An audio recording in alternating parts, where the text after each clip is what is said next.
Oke, assalamualaikum warahmatullahi wabarakatuh. Kita lanjut lagi untuk materi masih seputar data. Jadi di sini kita akan membahas mengenai interpreting and comparing data set atau interpretasi data seperti itu. Jadi di sini ada nanti akan dibahas beberapa tipe-tipe atau jenis-jenis data statistik.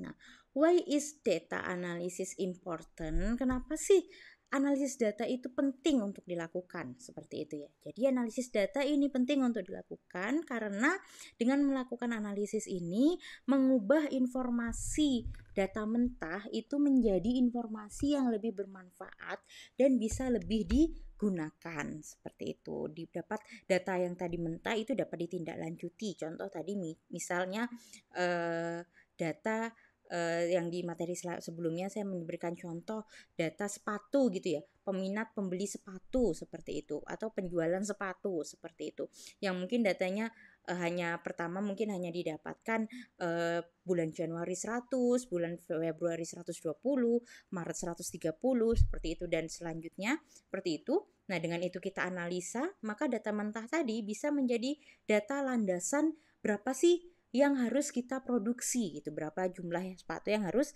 diproduksi seperti itu. Nah, di sini analisis data itu memungkinkan pengambilan keputusan yang tepat, peningkatan efisiensi, dan pemahaman yang lebih mendalam tentang tren dan pola. Analisis data membantu organisasi mengidentifikasi peluang, mengurangi resiko, dan tetap unggul dalam persaingan. Jadi, seperti di sini disebutkan, it helps organization identify opportunities, mitigate risk, and stay ahead of the competition. Jadi, dengan menganalisis data, suatu perusahaan itu bisa meningkatkan peluang penjualan, bisa memitigasi resiko apa? Resiko tadi kelebihan produksi atau kekurangan produksi, dan bisa berada di kompetisi perdagangan seperti itu. Jadi tipe-tipe data di dalam statistik itu ada data kualitatif dan kuantitatif. What is the difference between qualitative and quantitative data? Tapi apa sih perbedaannya data kualitatif dan data kuantitatif gitu ya? Kualitatif is categorical and quantitative is numerical data. Jadi kualitatif ini data-data kategori atau data-data yang berupa kalimat gitu yang diungkapkan. Sedangkan data kuantitatif itu adalah numerical data atau data-data yang berupa angka, data-data yang bisa dihitung seperti itu. Kualitatif data itu bisa dikumpulkan melalui online forum, groups, web survei, online communities, dan juga interview. Nah, types of datanya yaitu ada ordinal data, nominal data, discrete data, continuous data, rasio data, seperti itu.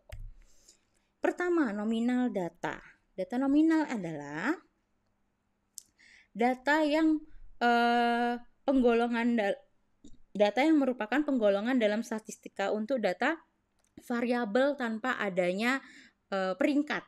Jadi tidak ada peringkat 1, 2, 3. Jadi datanya itu dikategorikan, di mana di sini angka atau simbol yang diberikan itu tidak bersifat sebagai kategori ranking seperti itu ya. Penggolongan data apabila simbolnya ditukar itu tidak apa-apa, tidak masalah, karena tadi penggolongan data yang diberikan angka atau simbol itu bukan suatu perankingan. Contoh, misalnya di sini example of nominal data include eye colors and car brand. Jadi misalnya eye colors ini misalnya mata berwarna coklat, itu simbolnya adalah A.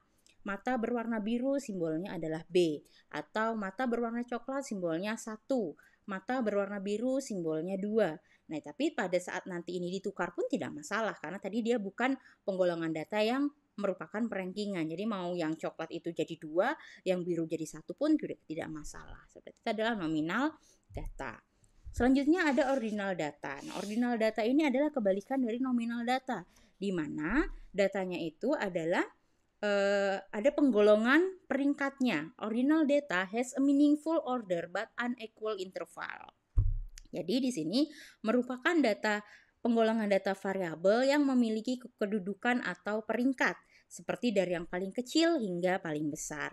Nomor peringkat yang biasa digunakan itu adalah skala Likert, di mana skala Likert ini digunakan untuk mengukur sikap, opini, dan persepsi dari responden. Skala Likert pada umumnya meliputi pengukuran kepuasan pelanggan, persetujuan responden, ketertarikan responden pada suatu produk, dan lain sebagainya, seperti itu. Contohnya skala Likert ini misalnya kita melakukan push survei gitu terhadap produk kita untuk konsumen itu mengisi misalnya apakah Anda sangat puas dengan produk kami gitu, misalnya sangat tidak puas itu adalah 1, cukup puas itu 2, puas itu 3, sangat puas itu 4, nah gitu. Jadi itu urut 1 itu sangat tidak puas sampai di 4 itu sangat puas, seperti itu. Jadi dia ada perankingan atau penggolongan data yang dirankingkan seperti itu. Jadi example of ordinal data includes survey rating. Selanjutnya ada discrete numerical data, yaitu discrete data can only take specific distinct values. Nah, jadi adalah specific data. Example of discrete numerical data includes count of student in a class. Jadi misalnya jumlah siswa di dalam suatu kelas, jumlah mahasiswa yang mengambil mata kuliah statistika itu ada berapa jumlahnya. Jadi spesifik dia dan itu sudah pasti seperti itu. Jadi misalnya jumlah mahasiswa yang mengambil kelas mata kuliah statistik ada 90 orang ya pasti 90 orang gitu ya, tidak lebih tidak kurang seperti itu. Ada continuous numerical atau interval data, yaitu di sini continuous data can take any value within a range. Nah, jadi di sini interval data di mana data itu bersifat continue. Kriteria yang dimiliki oleh data interval adalah tidak memiliki nomor atau kode pelabelan seperti pada data nominal ataupun ordinal. Ciri data interval adalah setiap kategorinya memiliki selisih yang sama dan tidak memiliki nilai nol yang mutlak. Artinya nilai nol ini tetap ada walaupun di angkanya 0 seperti itu ya, karena tadi nilai nolnya tidak mutlak, di mana dalam interval tetap dianggap data yang ada, bukan sesuatu yang tidak ada. Contoh, misalnya saya ingin melakukan penelitian berapa sih suhu untuk menumbuhkan suatu tanaman misalnya gitu. Jadi misalnya pada suhu 0 derajat sampai 10 derajat Celcius itu tidak tumbuh. 11 derajat sampai 15 derajat Celcius tidak tumbuh.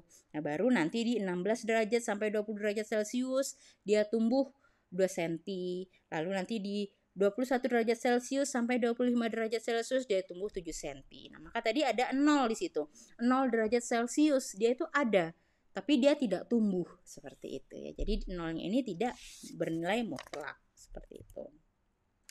Selanjutnya ada rasio data, di mana rasio ini hampir mirip dengan data nominal, yaitu data yang tidak ada nomor maupun kode pelabelan dan memiliki selisih yang sama besar pada setiap kategorinya. Namun tadi kalau di data interval itu nolnya tidak mutlak, kalau di data rasio nilai 0 itu adalah mutlak. Contoh, kita mau melakukan survei gitu ya, baru kita bertanya berapa berat badan Anda, nah gitu, 20 sampai 25 kilo, 26 sampai 30 kilo dan seterusnya. Nah, pada saat di situ pasti data di situ tidak ada yang data 0 kilo karena tidak ada manusia beratnya 0 kilo. Jadi 0 ini bernilai mutlak yang memang tidak ada seperti itu. Di sini adalah comparative display-nya, contohnya bar chart for categorical data. Jadi kita bisa menggunakan bar chart untuk data-data kategori. Lalu kita bisa menggunakan histogram untuk numerical data, kita bisa menggunakan box plot untuk comparing distribution, dan juga kita bisa menggunakan scatter plots untuk relationship seperti itu. Jadi biasanya antara sumbu X dan sumbu Y itu relationship-nya bagaimana, itu kita menggunakan scatter plots. Nah, itu adalah interpretasi data, ada jenis data tadi ya, berdasarkan data-data statistik, dan juga ini adalah penggunaan dari grafiknya untuk mempresentasikan suatu data. Demikian yang bisa saya sampaikan dan saya jelaskan. Semoga bermanfaat. Semangat belajarnya, dicari referensi lainnya. Sampai jumpa di video selanjutnya. Assalamualaikum warahmatullahi wabarakatuh.